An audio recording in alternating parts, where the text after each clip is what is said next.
உங்கள் மழைநீர் சேகரிப்பு முறையை எவ்வாறு திட்டமிடுவது?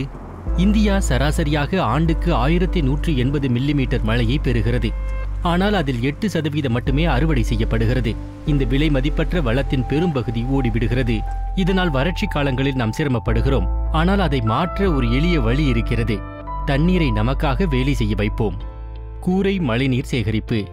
கூரை மழைநீர் சேகரிப்பு என்பது உங்கள் கூரையில் இருந்து மழைநீரை சேகரித்து சேமிப்பதற்கான ஒரு திறமையான முறையாகும்.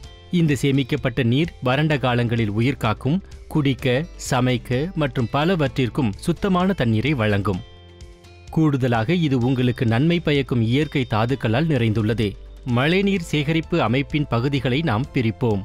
மழைநீர் சேகரிப்பு பகுதி இது உங்கள் கூரை.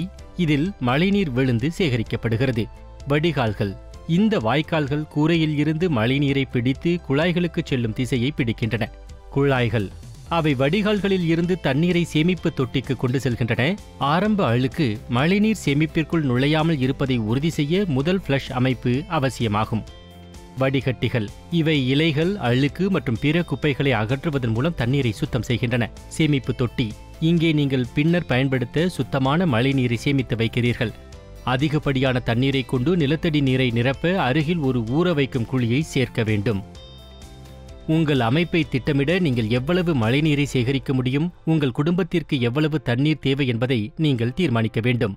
படிப்படியாக அதை பார்ப்போம்.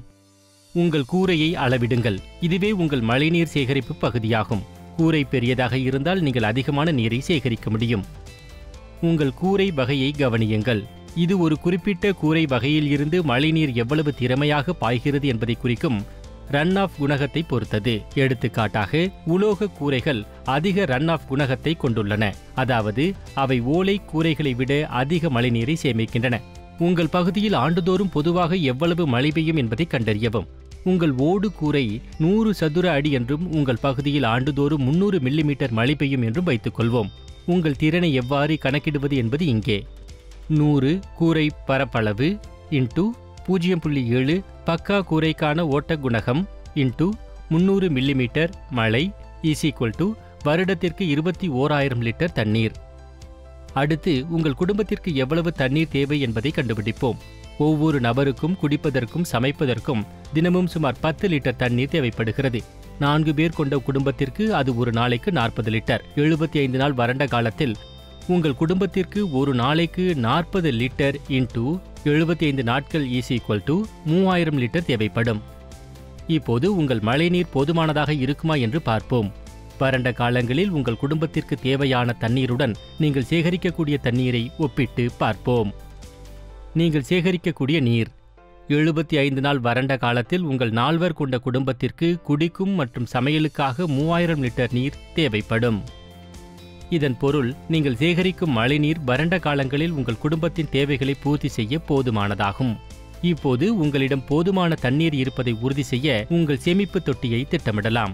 வறண்ட காலம் முழுவதும் போதுமான தண்ணீர் இருப்பதை உறுதி செய்ய குறைந்தபட்சம் 3000 லிட்டர் கொள்ளளவு கொண்ட சேமிப்பு தொட்டி உங்களுக்கு தேவைப்படும். இருப்பினும் எதிர்பாராத தேவைகளை பூர்த்தி செய்ய அல்லது பிற பயன்பாடுகளுக்கு தண்ணீரை சேமிக்க சற்று பெரிய தொட்டியை தேர்ந்தெடுப்பது புத்திசாலித்தனம். 4 பேர் கொண்ட குடும்பத்திற்கு 3500 லிட்டர் தொட்டி ஒரு நல்ல தேர்வாக இருக்கும். இது உங்களுக்கு கூடுதல் கொள்ளளவையும் மன அமைதியையும் தரும். மழைநீர் உங்கள் வீட்டிற்கு பெரிய மாற்றத்தை ஏற்படுத்தும் என்பது உங்களுக்கு தெரியுமா? இது பாதுகாப்பானது மற்றும் தூய்மையானது. மழைநீர் இயற்கையாகவே சுத்தமானது, மேலும் நல்ல வடிகட்டியுடன் அது சமைக்கவும் குடிக்கவும் பாதுகாப்பானது. இதை மாற்று நீர் ஆதாரமாகவும் பயன்படுத்தலாம். சேமிக்கப்பட்ட நீரின் தரம். முறையாக சேமிக்கப்பட்ட மழைநீரை நன்கு பராமரித்தால் நீண்ட காலத்திற்கு பயன்படுத்தலாம். மாசுபடுவதை தடுக்க சேமிப்பு தொட்டியை தொடர்ந்து கிருமி நீக்கம் செய்து சுத்தம் செய்வதை உறுதி செய்யவும். இது பணத்தை மிச்சப்படுத்துகிறது. மழைநீர் அமைப்பை அமைப்பது ஒரு பெரிய முதலீடாக தோன்றலாம், ஆனால் உங்கள் வருடாந்திர பராமரிப்பு பில்களில் சேமிப்பு ஒரு வருடத்தில் செலவை ஈடுகட்டும். இது சுற்றுச்சூழலுக்கு நல்லது. உங்கள் தொட்டி நிரம்பியவுடன் அதிகப்படியான மழைநீர் ஊறவைக்கும் குழிகள் மூலம் நிலத்தடி நீரை மீண்டும் நிரப்பி உங்கள் சமூகத்தின் கிணறுகள் மற்றும் இயற்கை நீர் ஆதாரங்களை ஆதரிக்கும். மழைநீர் சேகரிப்பு மூலம் நீங்கள் உங்கள் குடும்பத்திற்கு மட்டுமல்ல, உங்கள் சமூகத்திற்கும் சுற்றுச்சூழலுக்கும் உதவுகிறீர்கள். தண்ணீரை வேலை செய்யவை, அதை ஓடிப்போக விடாதே.